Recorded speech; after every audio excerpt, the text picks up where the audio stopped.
Get this bad boy on. We're live everywhere. So we're live on five zip Let's be nice. All right, live out of Miami, Fort Lauderdale, and Lancaster, Pennsylvania. Welcome to the Jersey Boys Sports Talk, hosted by Mr. Byron Jones, that has no football shirt on today. Okay. Dark Knight, Batman. He's got print. Usually he doesn't have print. Byron Jones and me, Victor Rocha, your host, every Thursday at 8 p.m. Eastern time. We are have our regular co-host with us today. We got Mr. Joe Capraro. Joe Capraro is also the host of the. Go ahead, Joe. Why don't you spit it out? Because I always mess it up. The Sports Plus show every Saturday, 11 a.m. and in a podcast realm near you. All right. So I also have it written. If you notice, Joe was even written in my script, your show, the Sports Plus show by Joe Capraro. We got Andres Gisbert, an NFL football analyst in the details. He's one of the few analysts that will actually come and be spoken to in live public because the rest of them don't want to be talking to the reporters. Andre, I don't know if you want to say whatever you got to say, where you're from, but just you got to. Oh no, I got a gag order on that one. Yeah, okay. So anyway, the brother's got some skills when it comes to analytics, other than the fact that we tried dogging the analytics coaches anyway. So always. Well, we got a really hot show today. The schedules are coming out, which is a little confusing to me, Byron, because didn't you and I go over the schedules like a couple weeks ago? Oh, that was just basically who they're playing, away games and home. Now it's all in order, what times and, whatever else. Right. All right. So what's going to happen? What's the difference now? Like, what's going to happen? Difference now? Now you know exactly. Yeah, what network they're gonna be on, what time that they're playing, who they're playing is the same, right? Yeah. So remember how like the AFC East sometimes will play the NFC West, and they rotate from year to year for the for the conference crossings. Okay. I think now it's finalized who's hosting, who's not hosting. What time, when, where, what, and everything was the same when Byron and I were doing this. Is what I'm asking, I guess. Right, they just put all the games in their slots now. You know who's on Thursday, who's on Monday, right? And in order, like who's week 1, who's week 2, who's week 3, who's got a bye on week 5, who's got a bye on week 6. Believe it or not, it turns into making sure all the DFOs out there. I feel for you, trust me, I do. The DFO is short for Director of Football Operations. You're trying to avoid being in the same city where there's a big convention. You're trying to make sure that your sporting event is the highlight of the weekend. You're not competing. That's one of the things that the NFL does very, very well. Yeah, they have to, because some of these other sports don't. Like, they end up competing against NFL, and that's like a bad move. Well, honestly, I think nobody wants to compete with the NFL. No, but I don't think anybody can. Yeah. No, when I say compete against the NFL, like they'll have a show on and they didn't really wait till today. Yeah. So that's the thing. It also helps arenas and sporting venues all across the country, convention centers, people, all the conventions, even like heck. Well, gentlemen, we have a gentleman here who is in the insurance agency business, and there's the convention for the insurance agents every year in Orlando, another one in Las Vegas, another one in Washington D.C., and the other one in Chicago. Am I wrong? Right. None of them are during NFL season. Yeah, but there's always like one in the NFL season. I know, like there's the ASHRAE convention, and the ASHRAE is for. I can't even find a channel to go for the sports. So the ASHRAE conventions have to deal with professional engineers, whether it's civil, structural, mechanical, electrical engineers. And when they hold those conventions, they hold them regionally, and they literally have them in cities where there is an NFL event, so that they can host. The vendors can host their clientele at the local football game. All right, so let's get into it. What channel can I find the Heater on ESPN? They're on ESPN. I don't know where to find the schedule. Where am I going? The schedule won't be announced for another 20 minutes. You know that Oh, yeah, ESPN but and I'm NFL looking Network at- got to Yeah, stretch that. it got leaked a few hours ago though. Oh, did it? Yeah, Well, yeah. just so the first game, I got it here. The first game is Tampa Bay against the Dallas Cowboys, 8:20 on NBC. I got it. 406. I got it now. So go ahead. The first So game- Jerry Jones got game 0. Good. Yep. week 1, he's got to buy. Oh, this is No, the first he's- game. No, week 0 in the football industry means the you're ahead of everybody else. So they're playing on the Thursday night. Oh, so they're first game. First They're the game. very first game. Yeah, Who they're but playing they were Thursday the first night. Game last year too. Were they against the Tampa Yeah, Tampa and Dallas. last year or this year? I don't know. I ain't worried about that. I think last year they played week 1, but it wasn't game 0. Game 0 referring to the Thursday game. Oh, they got some good games on Sunday night too. That's the only Thursday game that anybody wants to play, right? Is that one That's before the- the season starts? No, sir. Actually, there is a fist fight practically for all the teams who want to play on Thanksgiving because of the how lucrative financially that is. Isn't that locked in? It's like So it's locked. It's always always going to be Dallas. Detroit. It's always going to be Detroit, Dallas, and in some variation, the Green Bay Packers. The Green Bay Packers were also one of the original teams that agreed. So it's always one of those 3 teams. Always. It's always Detroit and Dallas. That's for sure. Yeah. Oh, they always are, and they always get the host. You notice that? Yeah, yeah. I guess you also Really? want. I didn't notice that. Yeah, No. yeah, Yeah, they do. Yeah. yeah. I guess you also remember because we have to watch all those games on those 2 ugly bits of AstroTurf. The 2 ugliest turf fields in the league. Actually, Dallas, the new stadium's a little nicer, but Yeah, I but can I- honestly say, as someone who has coached at the Ford Field, it's not horrible. Hey, It just doesn't look right. Lower your bottle. They're not paying our sponsorship. Sorry. Okay, there you go. Dallas has that stuff now that it comes with all those little black nubs.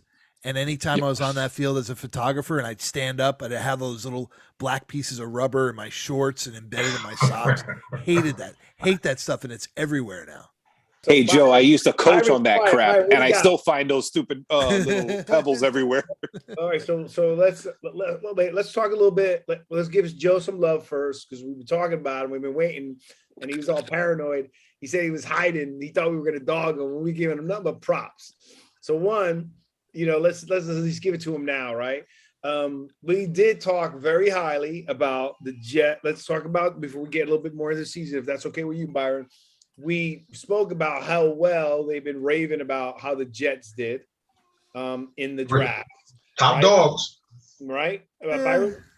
And Yeah. so we want to, 2 things I wanted to say, and I want you to get some feedback, and then Andre, but me and Byron, we did mention you, and we're like, where is Joe Capraro? We're finally talking something good about the Jets.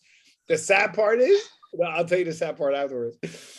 1, and then number 2, thanks for enlightening me about the next LT, and I end up getting him. So this was a great draft for me as the Giants. So let's see what happens. Joe, Mr. Capraro, take it from there. Tell me about your thoughts on the draft pick and your celebration of the year. I'm happy with the Jets overall haul. I think they did a really good job with the back end. Honestly, the first 4 players they got, everyone's really excited about Gardner. I think he's probably a little overrated. He's going to be a solid starter, but I'm not counting on him to be a star. Wilson, there were 7 other receivers that are just as good in the draft. They could have gotten one further back. Jermaine Johnson, great pick for that spot. It was a fantastic move. Then they kind of reached for a running back at the top of round 2. The back 3 picks were all good. The Mitchell, the tackle they got in the 4th round, love him. Clemens could be a starter at defensive end. They got him in the 4th round. And that was it for their draft. I'm happy with it overall. I think the top end was a little overrated. But as you guys know, the player I loved most in this draft and the guy I think is going to be the best player of his generation went to you guys at pick 5. Beyond that, Evan Neal, again, great pick. they got the best player and the fourth best player in the draft at 5 and 7. But beyond that, I'm not really excited about anybody else the Giants picked up. But I'm excited enough about Thibodeau that if I were either of you guys, I'd be so thrilled, man. That guy, he's going to be a monster. And just what he's done so far with the donation that he made to this charity, forgetting Gano's number. Okay, I got to stop you right there. It is typical. We finally give the limelight to a Jets fan, and he starts talking about the Giants, Byron. Here's the thing. You can't ever be optimistic as a Jet fan because it's going to end up in the toilet. So until it happens, until they show me 14-3, that's how I'm going to react to anything the Jets do, no matter how good everybody else thinks it is. I am just sharing my observation. Byron, you got any comments on that? Daryl said the same thing. Right? We gave him nothing but props. We were nothing but love, nothing but giant love. And it flips over to the praise of the Giants. Never dogged them. I was like, man, the Jets are great. That was like an A draft. They were wonderful. That's all we said. You said, see, now I would give the Giants an A+, and I give the Jets a B+. Oh. Again, I think nobody ranked it that way. Wait a second. We're gonna hold on. Let me stop you there, Andre. What do you think about that comment? Because that's a little bit different from everybody, pretty much. And he's a Jet fan. I'm a little different too. So I think he's downplaying it as he outranked the Giants better picking than the Jets. You see, I'm sorry, I disagree. The Jets. Just on clear potential, even that 4th round pick. Goodness gracious! I mean, seriously, they didn't miss. They had, in years where the Jet fans have been hurting for just the right picks, or at least somewhat paper making sense. Because there's been picks that you guys never make sense. And here you are. I know. Here you are, 2 + 2 actually equals 4. No, man, that's an A+. I'm sorry. That was an A+. I say that the Giants hit an A-, if not an A solid, but the Jets really A+ on paper. Right now on paper, it doesn't. All right, hold on. I'll come to you, Joe. Hold on a second. Byron? What? I'm excited, man. We gave the Jets props. That's all I want to say. We gave the Jets props, and then we got this guy. He comes here and he's bashing the Jets. Oh my God. That was a great draft for them. Great. He comes on here and he's killing them. I'm not bashing him. He texts me thinking we were gonna berate, get all over him. And I'm like, dude, we gave you nothing but love for 2 nothing but love in a row. Here's the thing. I'm not bashing them. I think they did a nice job. But when you look at we just look at the 7 players that they got, and you look at that as their whole draft, it's really impressive. It's like looking at your fantasy team on draft night, right? But here's the thing. They had 7 picks in the first 4 rounds. All 7 of those picks were in the top, almost all of them were in the top half of the draft. When you look at every other team's draft, they're spread through 7 rounds. So their players are going to look better in comparison to everybody else.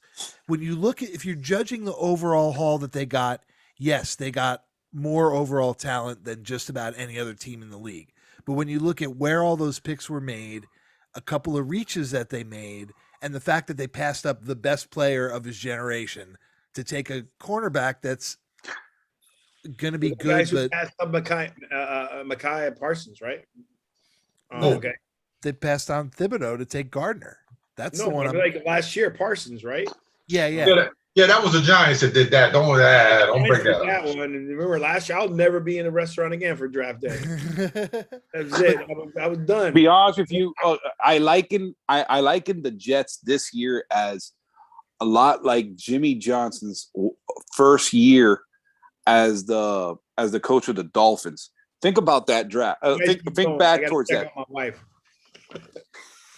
Think about that draft. He picked up Zach Thomas. He picked up a kid from Akron by the name of Jason Taylor. He picked up 5 guys that ended up lasting in the league 8 and 9 years in some cases. And at the end of the day, I think, maybe in your opinion, that guy was the greatest player available at that pick, but maybe he just doesn't fit the scheme, or maybe he just wasn't what he looked like. Maybe when he interviewed or took the Wonderlic, there was something missing, because there's a reason why he was still on the board at that pick. Who's that? Well, I've said this from minute one, for weeks before the draft, that he was the best player in it, and that I would have taken him with the first pick. I think teams shied away from him because of this fear of that and I hate this. It sounds like an old man complaint that he cares too much about his brand. Well, he's a 20-year-old kid in 2022. He better care about his brand, because the league isn't going to care about him. The league's going to spit him out in 3 years if they can. It's up to these young players to take care of that stuff themselves. And if that's the only thing you can say bad about the kid, then that's not a reason to pass on him. And 4 teams are going to look really stupid in a couple of years. Well, I don't know. Let me I don't know. Let me go back to Joe.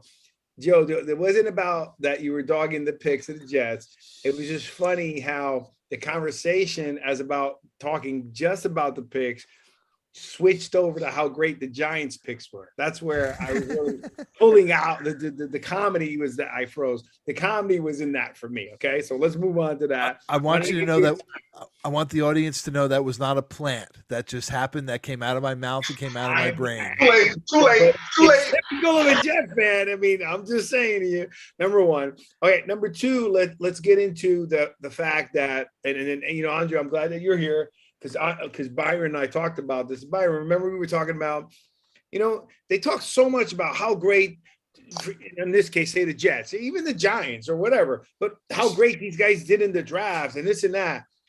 Awesome. Celebrate that time. But at the end of the day, when I asked Byron, where are the Jets going to finish in the AFC East? He said 4th. Yeah. So it's like, have your party for the day, but at the end of the day, it's still going to take you a few years, hopefully, to get there. Exactly. Number one. And so they make so much of the draft pick, right? I think the Giants did well because of we got what I wanted. I mean, first Thibodeau won, and then we got an offensive tackle that's phenomenal. Right. Great picked up more. We got nice balance in our drafts all the way through, because Byron went all the way through, right? Well, except for the receiver, which I'm still scratching my head about that one. Yeah. Okay. And then the other thing is that I wanted to make the comment was, did you see the reaction that Sean McVay did about Bill Belichick and the pick? That's so wrong, man. The Strange family is good people, man. All right. I knew you were going to bring that one up. So Joe Byron, you may not know this, but I used to coach at UT Chattanooga. Lisa Strange works for the UT Chattanooga program. All right, guys. Her son can go to school for free at UT Chattanooga and not worry about having to fight for a scholarship. She is good people. Her husband was going through cancer, and that's why the kid didn't leave Chattanooga. He had opportunities to play for Tennessee, which was his dream school. But how many coaches did Tennessee go through in the last 6 years? So he decided to stay close to home. But that kid is a legit 3rd rounder. I don't know about a 1st rounder. Where did he get picked? 1st round. Okay, so then. But I don't I'm not going to argue with Belichick, man. I'm not going to argue with Belichick. That's the point, but right? Let's take it for the face value that it is, though. Then you can't, like, what you just said, in my opinion, okay, is kind of double talk, because everything you gave was building up and building up. McVay comment was about that it was selected in the 1st round. Right? You just admitted 3rd round would be good. So McVay wasn't off base, but Belichick has done a good job in draft. So, but sometimes keep your comments to yourself. I don't think a guy with one Just ring won the Super Bowl. should dude. be laughing at the guy with 6 rings. Right. Just And I think- saying. I think I'm not Andre, you condoning and I any of it. both Just bring it up as conversation. Go ahead, Joe. I think Andre, you and I both put ourselves in that same a little bit dumber than Bill Belichick category. Like, I think the guy's not a first round pick, but if he thinks he is, he probably is, and I'm going to trust his judgment. He's got 7 more rings than I do. So, 2 of the Giants has got 8. Sorry. Oh, Don't mess that good up. point. 8. Yep. Oh, 8. I don't. Hey, remember. how many times has Bill Belichick been to the Super Bowl? 10. A bunch of 12. times. 12 times. Yeah, That's so- 12 more times than Andre Gispert. So therefore, That's it. if he thinks that he's a first round draft pick, maybe the kid's a first round draft pick. But That's- I'm just top that. that's 12 more times than all 4 of us combined, including us buying tickets. Hey, Well, I've been to listen, 4 based Super on- Bowls. based Oh, on have your you? story- Okay, based nice. on your story on that young man, right? God bless him. Then I want them wish. I love the story behind a player, And that's why I'm kind of happy you said it, but at the same time, I had a feeling you were going to bring it up because seriously, the kid is. I wouldn't have said anything if you didn't mention the fact that you thought he'd be 3rd round. Like if you would have kept your story going and like believed in Belichick and stayed quiet and sublined later on and said, by the way, Vic, I would have thought he was a 3rd round pick. That would have been a different story. You brought it up, so therefore I'm like, wait a second. Hey man, 12 Super Bowl appearances out Trump the guy who's only paid to go to 4. I get Smarter it. than I get us. it. He still got something to prove now without Brady. That's all. Oh, stop, man. I knew you had to slide Brady in. But you know what? You're the opposite, Byron, that everyone else has done to me, or like Jet fans or other fans, is that like when I was, I always wanted New York teams to do well until my Jets buddies would like bombard me against the Giants that I had to defend them so much that it made me dislike the team. When I moved to Atlanta, my neighbors, Bobby Cox was doing a hell of a job. Unless they played the Yankees, hey, I wanted to see Atlanta do well. I wanted my son to enjoy Atlanta doing well. I like the players on their team. So I would ask him, please don't get into the battle with the Yankees and this and that, because then I'm going to start picking holes in your team. And after a while, after you start talking negative about a team, you just like them.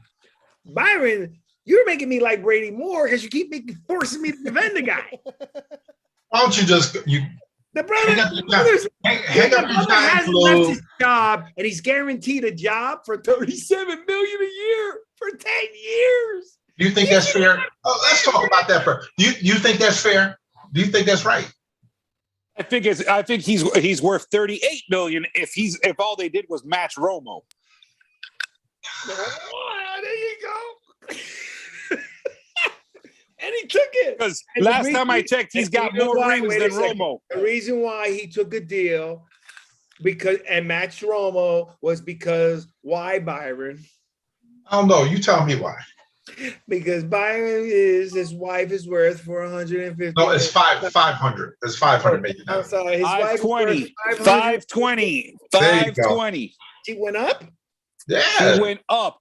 She did that new article, and it showed her, and man, she just signed another deal for another $20 million. Yeah, back So to work after basically- COVID. Yeah. You know who So basically- you making more money than her now modeling is the young Kardashian girl. So basically, he doesn't want to be home with his own kids.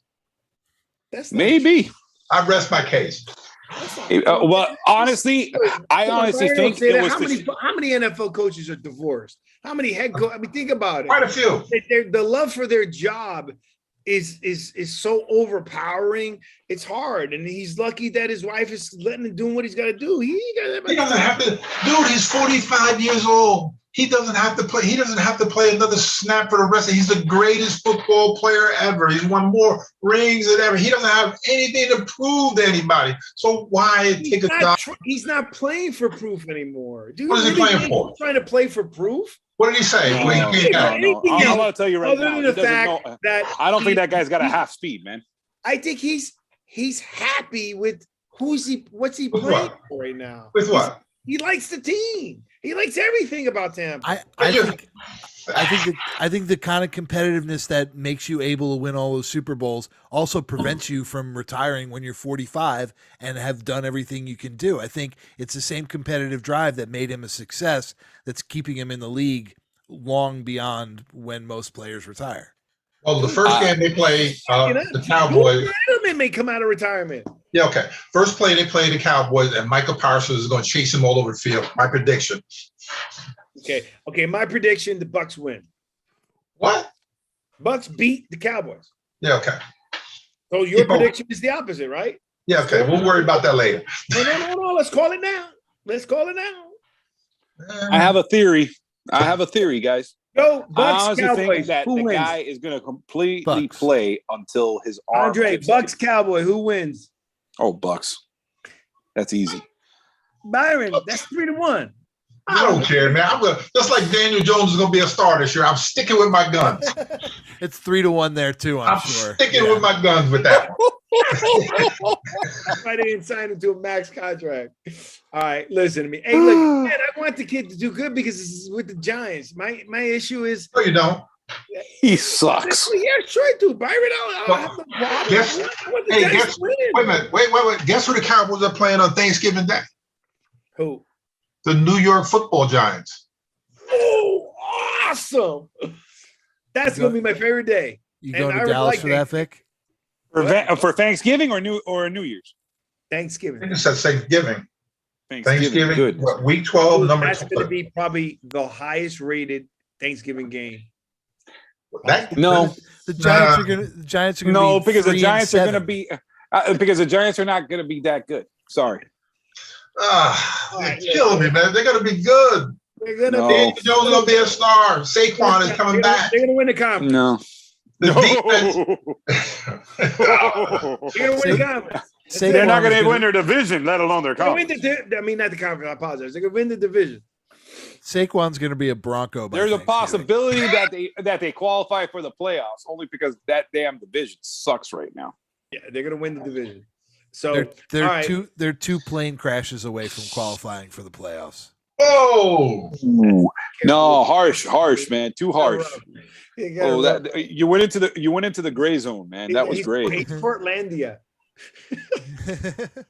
And one of them is the Eagles plane crashing into Hey, the by the way, Washington the football Eagles team. stock is No, dropping. no. Byron, let's talk about the Eagles a little bit. Let's take, they're saying that the Eagles are now have a better strength in the NFC East. they're loaded. Defensively, they've gotten better.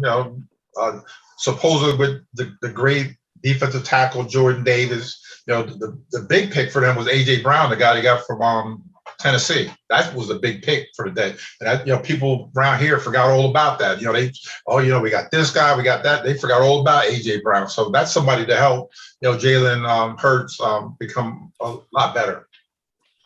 But he's still the second quarterback. Daniel Jones is still better. Then Jalen Hurts.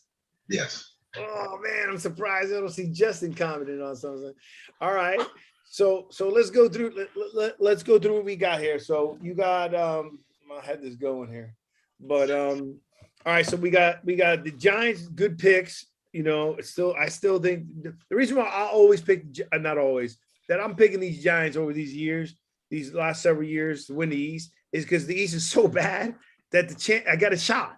It's not like, I'm in the AFC East, right? Where we know that's going to either be Buffalo, Patriots, and we don't know about the other two teams, right? Dolphins and Jets. You got the other team. Dolphins are always a wild card. You don't know what's really going to happen with Tua. You don't know what's going to go there, but you know that Buffalo's going to perform, and you know that the Patriots are going to perform. In the NFC East, Dallas, they got weak schedule, but it's always up for grabs in that division. Even when they're good, it's The always weakest schedule. huh? They have The easiest schedule. and they were 12-4 last year. I don't get that. Well, it's because they get to play in that division, which, like you guys said, it's terrible. I mean, Right, it but is Andre, I still don't terrible. understand that, Andre. How do you go 12-4 and still get a weak schedule? How does that happen? It's because everybody else in that division is playing Dallas twice. It's just the way the numbers end up getting. You should understand this as you're saying because mathematically, because their record is included weakens their schedule, but the way an NFC East fan feels, right? That's actually harder than you think it is playing against your own division. That division always beats up on itself. But what I'm saying is the teams that finish at the bottom of that division are going to have tougher strengths of schedule, even if the rest of their schedule is identical, because they're playing teams that were 12-4 and 10-6 twice, where those teams they're filling those two slots with. We also went through. But Byron and I went through Dallas's schedule for the year, regardless of where they were playing. It was still pretty weak outside of the conference, right, Byron? Well, guess what? It's even worse this year. So it is what it is. I mean, it's my point. I mean, like, let's take the 6 games out. You have 11 left. How does the 11 still be weak? Because I think you can't 100% predict. Like every team's not going to be slotted the same at the beginning of one season as they were at the end of the last season. Teams are going to make improvements. Teams have good drafts. Teams have bad drafts. Teams lose key players. Teams make terrible trades. You can get better or worse during the off season. So I think when we look at the schedule in May, it looks a lot different from that same schedule would have looked in March, October, right? September. I say in October because that means you've already seen those teams at least 4 times, and you know what they are. I just think that it's going to be tougher this year for Dallas to dominate that division. I think every team is proved in that division. Have they improved outside of this division to compete outside of it?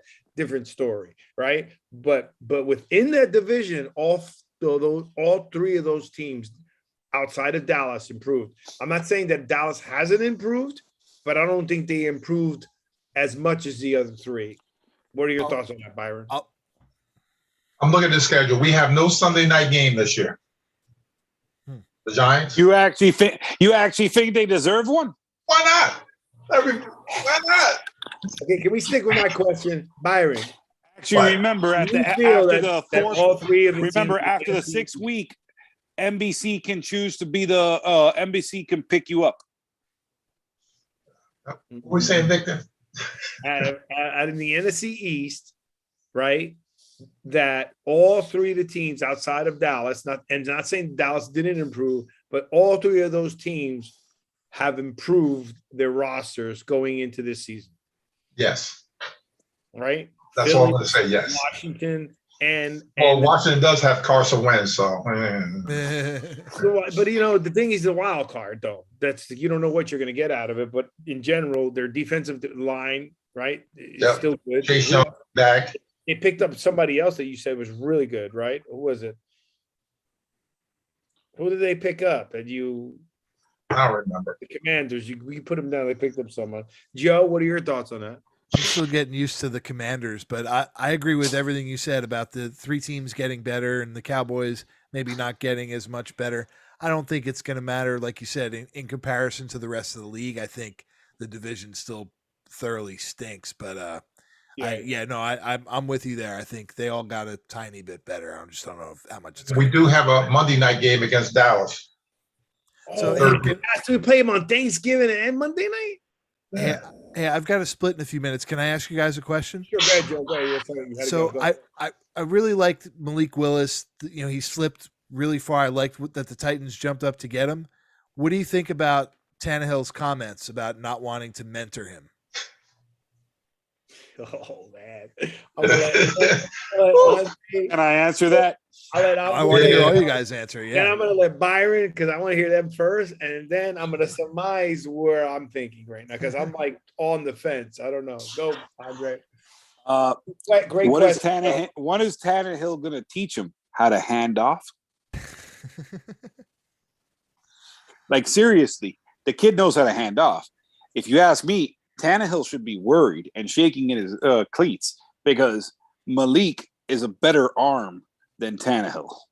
Now, I don't know if Malik has the quarterback QB ratings or the IQ, the football IQ that Tannehill has from being in the league this long. But with all sincerity, Tannehill, I'm glad you don't want to mentor Malik. Don't fuck him up. Excuse my language. Hey, sorry. Bleep that out. Sorry, folks. Byron.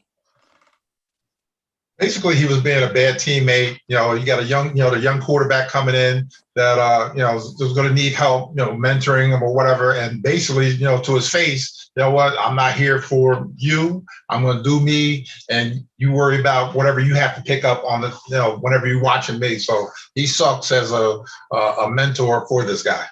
All right. I'm going to say mine, Joe, then let you, because then I'm going to go, right? If you want to hear mine.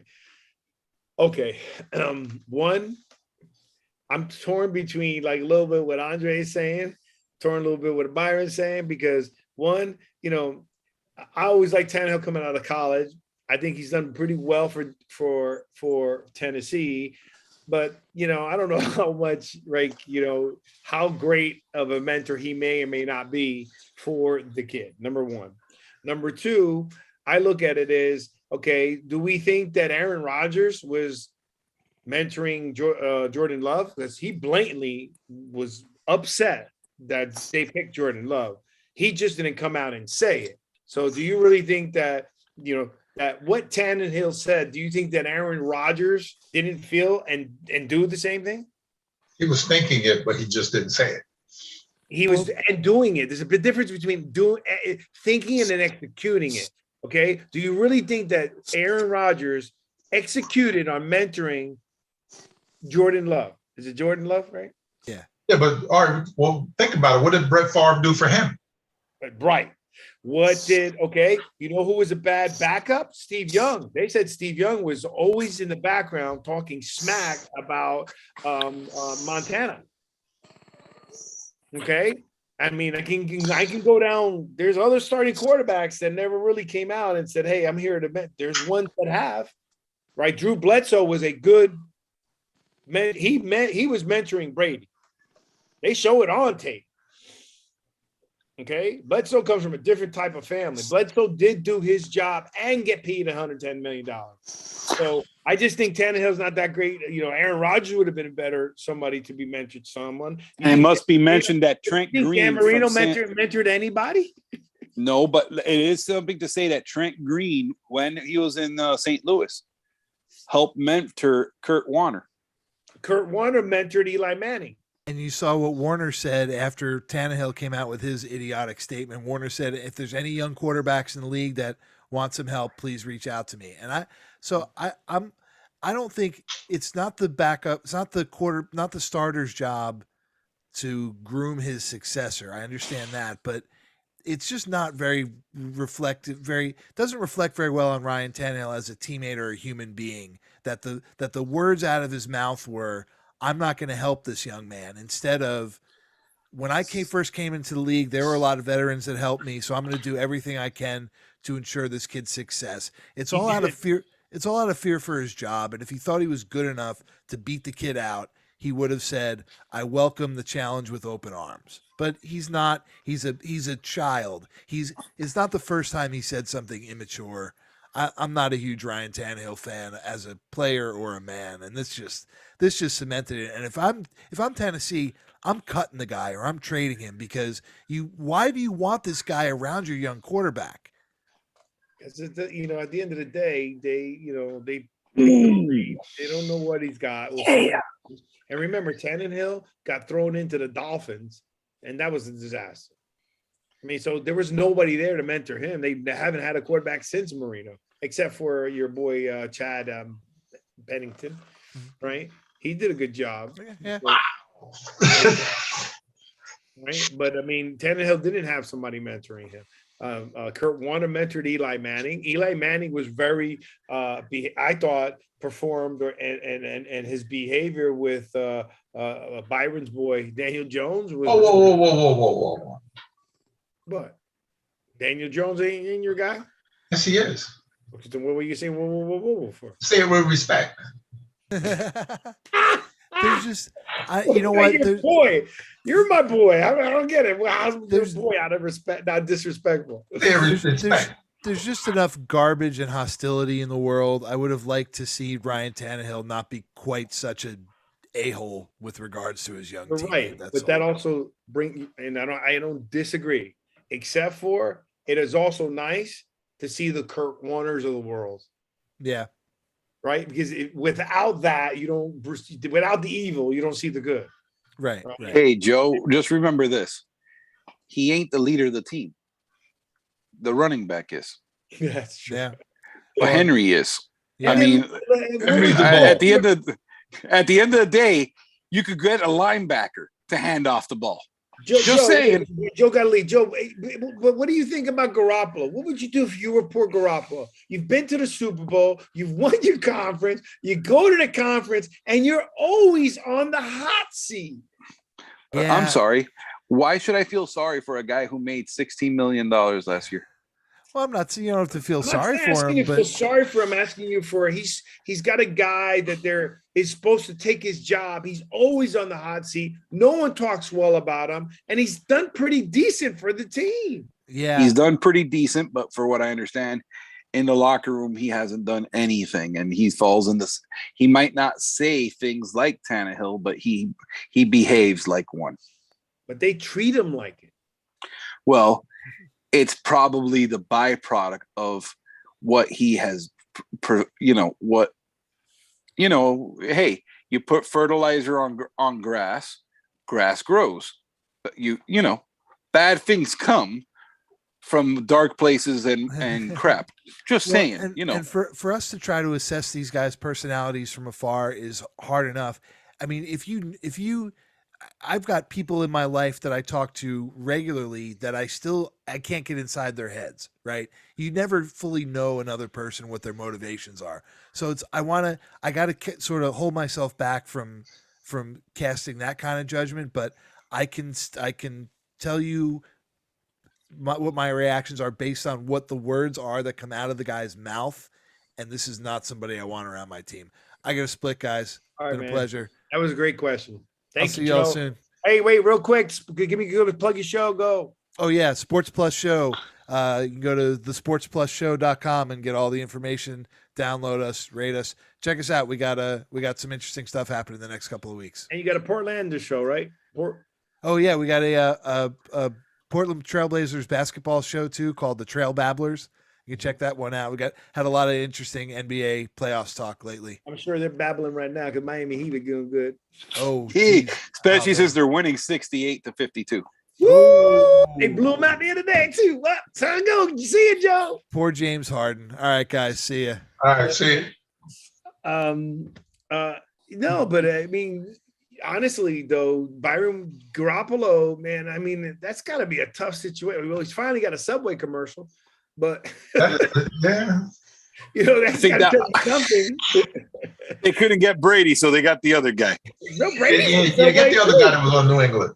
Brady's in Subway too. I know, that's what I'm losing it laughing with. I mean, I think everybody. Yeah, they had Giannis and Stephon.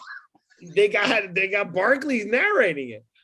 They got Steph Curry, they got a lot of guys on Subway. I'm getting it. They got. I know Byron's supposed to be. By the way, Byron, I want to shout out to my beautiful wife. Today's her 50th birthday, and my sister-in-law, Rita Gisbert. Happy birthday. Tomorrow's my daughter's 21st birthday. And last week was Mother's Day. So we just had, when I came in here, we had a big boat of sushi, and, we got to go cut a cake now.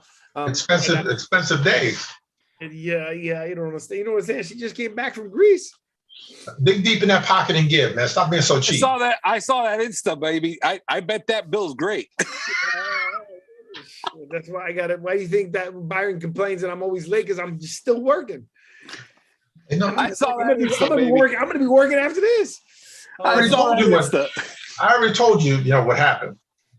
Santorini, London, Virgin Atlantic. I saw it, baby.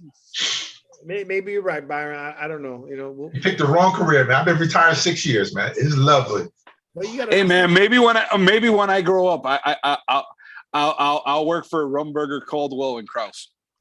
Well, Byron, you don't understand though. See, the difference is, you're right. I think that's great, and I think you're blessed, right, that you're able to be in that position. I've lived a good life. I've made some mistakes, but I don't think I'll ever stop work. Byron, I'm going for my master's so I could teach in college. Why? Because he's a master class, man. I don't stop working.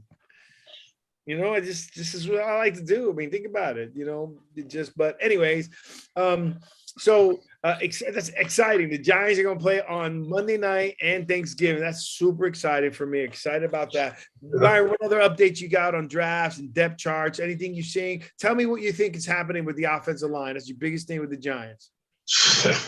Well, we already penciled in the right tackle is who? Evan Neal. That's easy. Left tackle, Andrew Thomas, left tackle, and we're good. Okay, we got Feliciano, the center. Feliciano, the center. Lewinsky, the left guard, probably. Maybe one of those like the North Carolina kid. I can't think of his name. One of the North Carolina kids, the right guard, or maybe this is a question I got for Andres right here.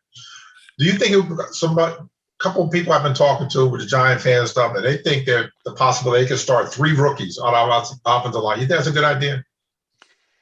Well, let's face reality. This year is not the year that they're expecting to win the division. They're expecting to build and retool. So if there's a year to figure out if these rookies are any good and if they're better than what they're paying some of these veterans, why not?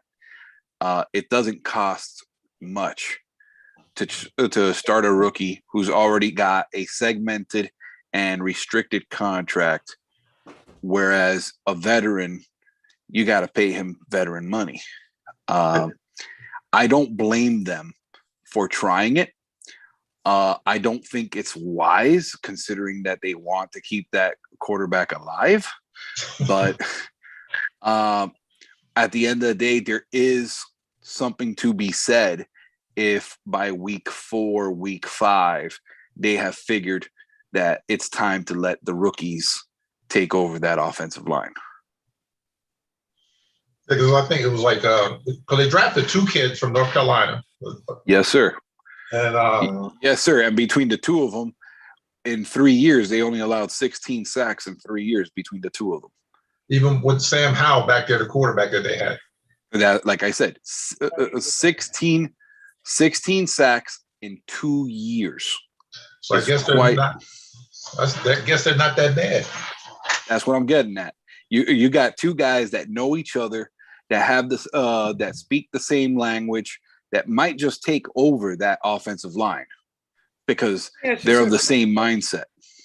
But let me ask you a question, right? When we were reading before, first of all, starting an offensive line, starting a lineman as a rookie, it's not like starting a quarterback as a rookie. No, but what I was reiterating. Let me make a couple comments on that. 1 and 2 years ago, Byron, when we were talking about one thing they were saying, the one thing that they like teams when they select offensive linemen, they feel that offensive linemen, the reason why they like picking them early is because they can make an immediate impact and they usually stay the longest. They re-sign and they stay the longest for continuity, for everything. So why is that a problem? Starting a good thing. The rookie, I'm listening. Go. So as I'll reiterate, it might not be something that they start week 1 with all 3 rookies, but it might be by week 4 or 6, you have all 3 rookies starting, is what I'm getting at. You got the 2 kids from North Carolina that they speak the same shorthand. And between the 2 of them, they only had 16 sacks in 2 years at North Carolina. And they had a quarterback that was holding on to the ball forever. Greg Bonfanti texting Byron, the Eagle dude Jones. Stop. Okay, Greg, I don't understand. Is that like he's an Eagle fan or he's just calling him an Eagle dude? Because he's not. There's one thing I know, he's not an Eagle fan. He's everything else. Oh, I'm a Charger fan. Los Angeles Chargers. Justin Herbert. Oh yeah, he's calling you an Eagle fan. He says, "Fly, Byron, fly." That's right, man. Fly, Eagles, fly. There you go. Fly away. Oh my God, that is so funny. Oh man, I'm not an Eagle fan. Fans question whether you're a Giant fan. They do it all the time. It's not the first time I heard. Come on, man. Here you go. Fly. Yeah, they go. Fly, Eagles, fly. Whatever. All his is an Eagle fan. We miss it. I miss my other fraternity brother John. He said just pulling your leg, Byron. Greg's a good guy. By the way, Greg owns an awesome Italian tile company. So you builders out there, you companies about tile, my fraternity brother, reach out to us and we'll let you know, get your number. Greg Bonafonte. Greg, type in your name in the company. Byron, why do you think it's an issue starting a rookie lineman? I mean, they always say linemen can make impact right away. What's their linemen? I mean, they're pushing big guys out of the way. What's the problem? Because you got to know, it's like, what's the word for it? Continuity. You got the young guys coming in and, the speed of the game, dude, is a big difference. There's a big difference. I don't care if ACC, SEC, whatever. Once you get on the NFL field, there's a whole nother different, beast. Then I remember those big old playbooks, big old huge playbooks, and they're sitting there, they're putting in 30, 40, 50 plays or whatever they put in, in your meeting. Then you're expected to go out on that field and do your thing. It's a little different now, Byron. They go in on iPad. Byron, they don't do the notepads anymore. They do iPads. Oh, they don't do the big books? No, they do the iPads now. Okay, iPads. All right, the big old iPad. Sorry. I'm sorry. Pete Pino would kick my butt if I said that. I'm sorry. They use Microsoft Surface tablets. I got to wrap this up so I go eat my cake.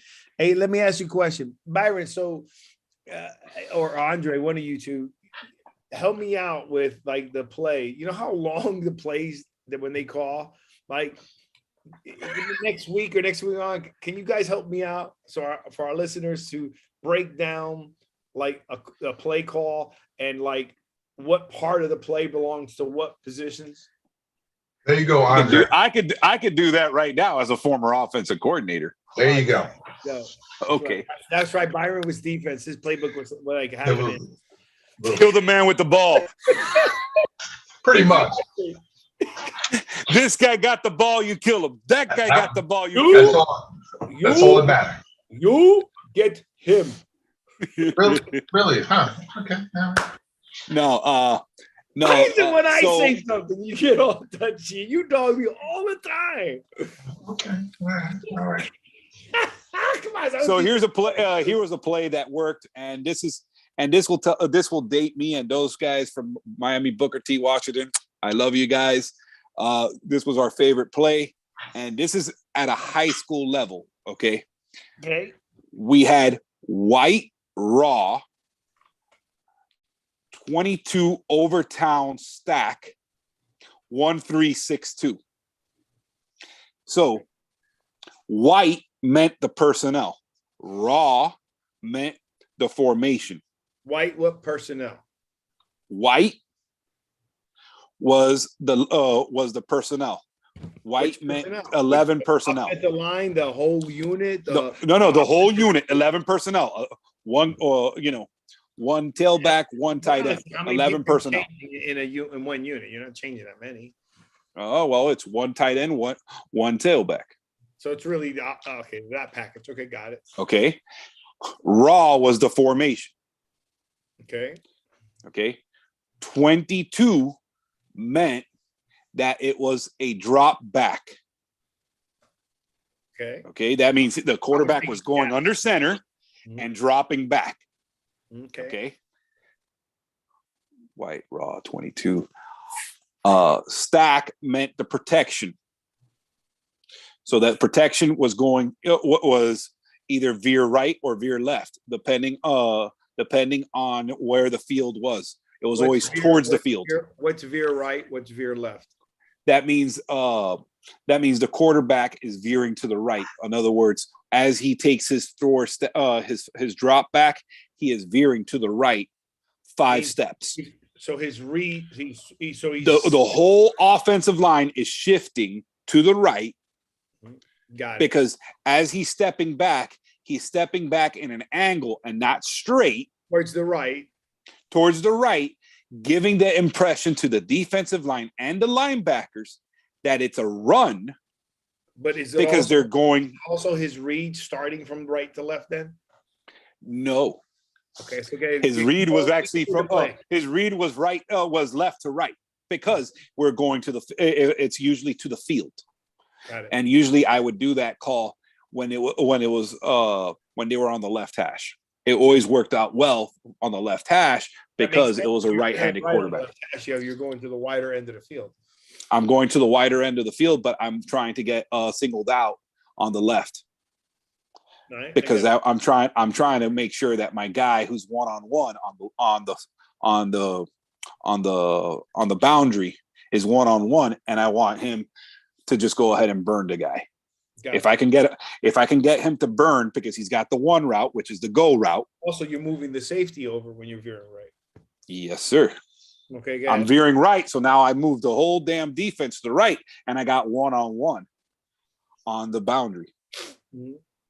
So then, so it was white. Mm-hmm. It was white, raw, 22 stack, 1-3-6-2. So I just called out the 4 routes for the wide receivers. So the one route was the go. The 3 route is the left. Number 2 is the second receiver in. 3, no. Went left to right. Yeah. Right? So left to right. So you had the go, the slant, and then you had smash with for the last 2 guys. Ready? Yeah. Okay. So the receiver if you're the receiver, you're only listening for your number out of the whole play. You're listening to the last 4 numbers. That's what I meant. Because the last 4 numbers either tell you the combination, because the last 2 were the combination, not the routes. 62 is the route. Otherwise, I would go. Otherwise, it would tell them an individual. Do the receivers know who the option 1, 2, 3, 4 is? Yes, because they also know what if all of a sudden they're running zone, or all of a sudden if the safety is on the one route and the safety's creeping over on top of him, he knows to run the sluggo. Gotcha. All right. Well, we'll continue this. I'm already getting called for cake, so I already left a little bit longer than I had to. Gentlemen, right. Good. We'll get the schedules. Byron, I'm excited about Monday night and Thanksgiving, man. No, you're not your Tampa Bay fan. You sell out. Hey, man, tell your beautiful wife happy birthday for us. That's right. Tell your wife happy birthday. Thank you. All right. Well, hey, don't forget, everybody, GarySiniseFoundation.org. Please donate. I can get into that real quick now because I'm trying to go and I don't get in any trouble so I can donate. Jersey Boys Sports Talk every Thursday, 8 p.m. 8 o'clock. 8 o'clock. Go. What time? 8 o'clock. Go on to your podcast, subscribe on your channels, go to YouTube, hit the notifications. Greg Bonafonte, thanks for reaching out to us. Thank you for our fans. God bless to everybody. And you guys have thumbs up, guys. Thumbs up. Peace.